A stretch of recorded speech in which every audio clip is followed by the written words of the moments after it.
The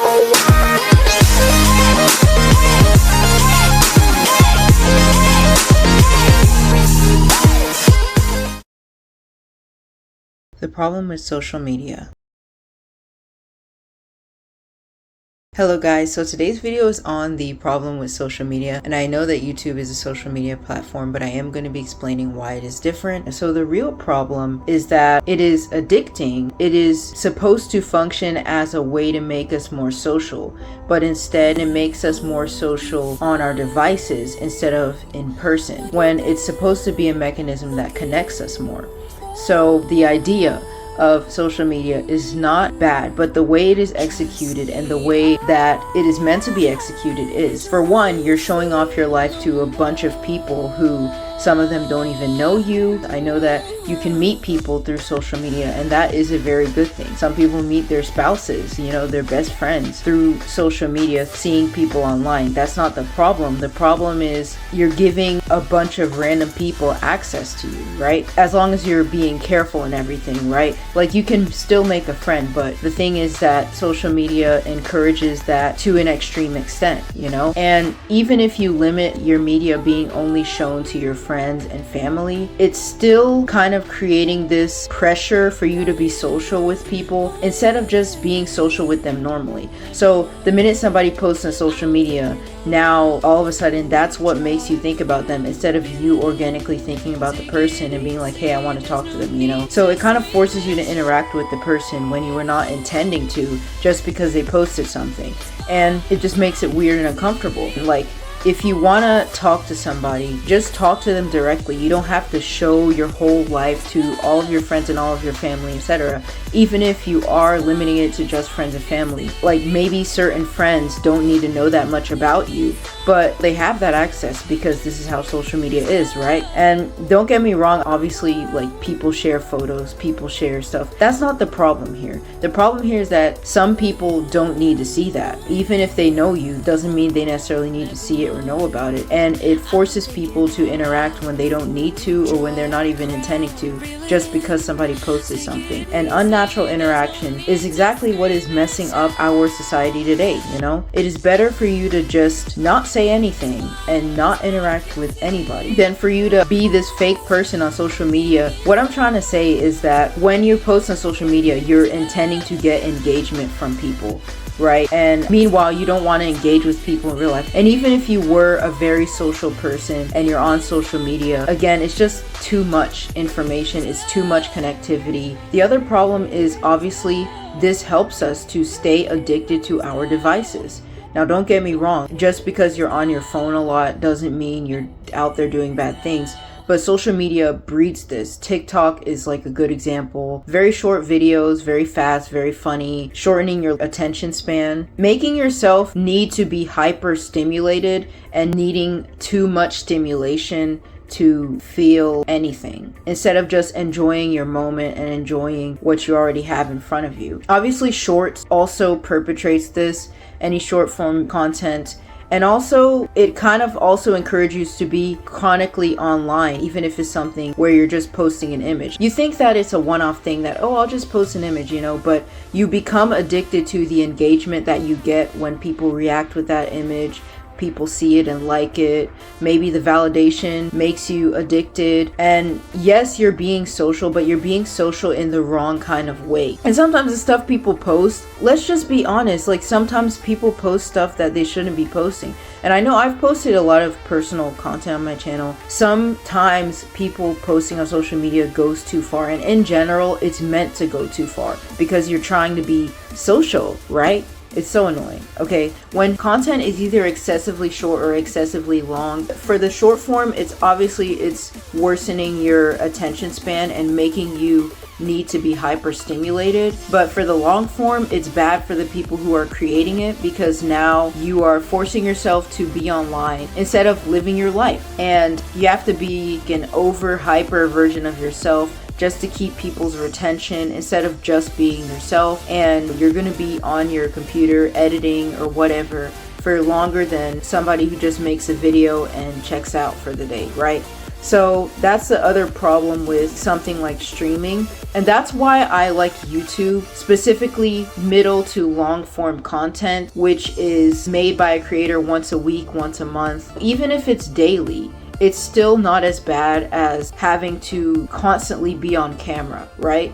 So that's why I consider YouTube as better than TikTok or YouTube Shorts, and also better than streaming platforms, because it gives you space to breathe. One gives the user space to breathe, and the other gives the creator space to breathe. And the middle obviously gets the best of both worlds. Another point I want to make about social media, oh my god guys, okay, is that it brings out the worst in people. I've made a video on this before, and that video was better than this one, okay? But I deleted it, so we're remaking it, okay?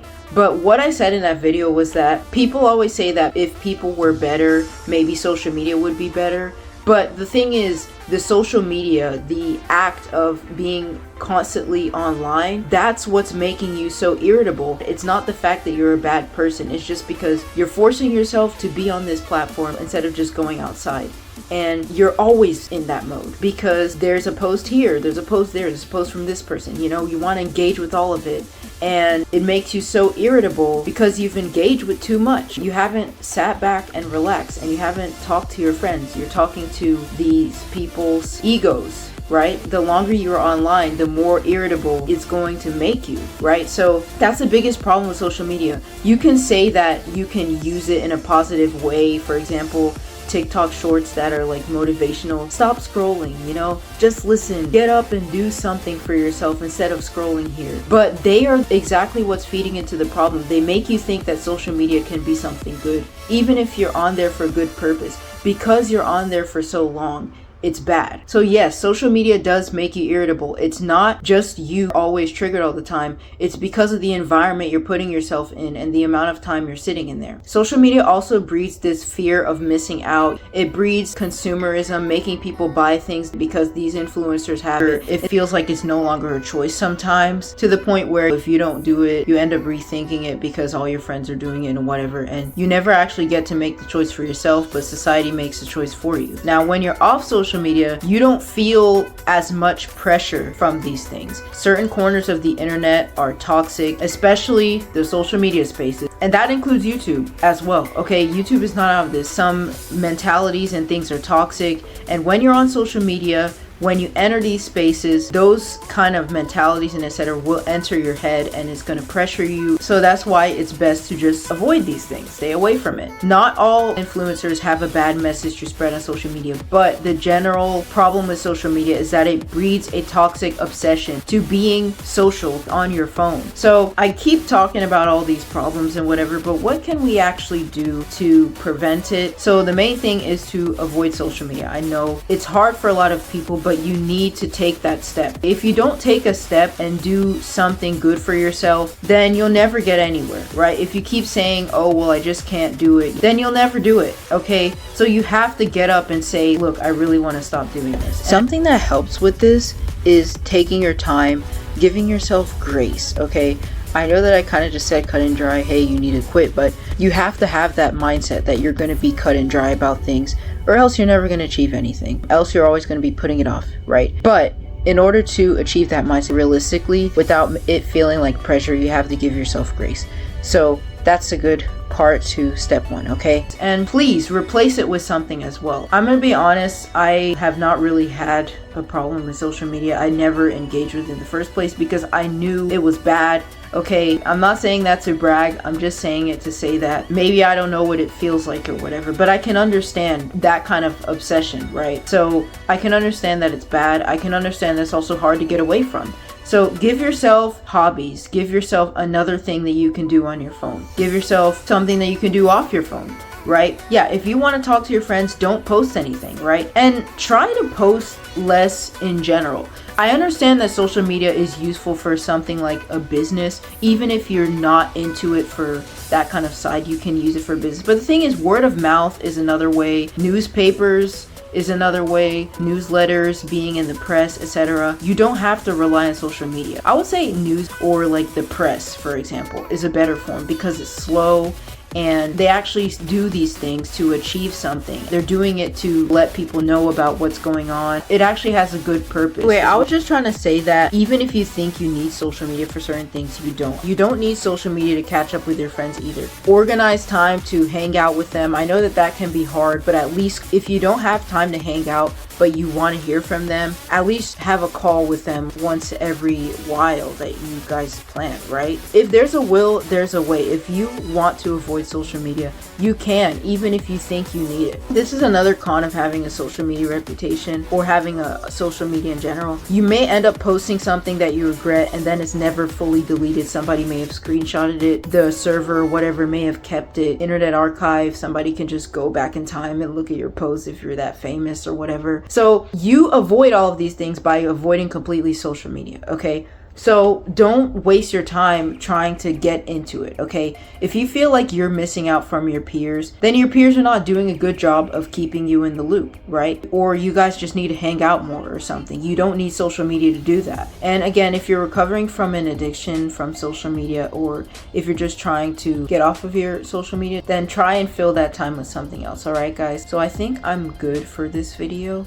and I plan to make more in this style. If you can't tell, I'm kind of not used to it. I'm sorry, okay? But thank you so much for watching. I know this is mostly a common sense video, but it just feels like you can say things to people, but it doesn't mean they'll take the advice, you know? Thanks for watching. Bye!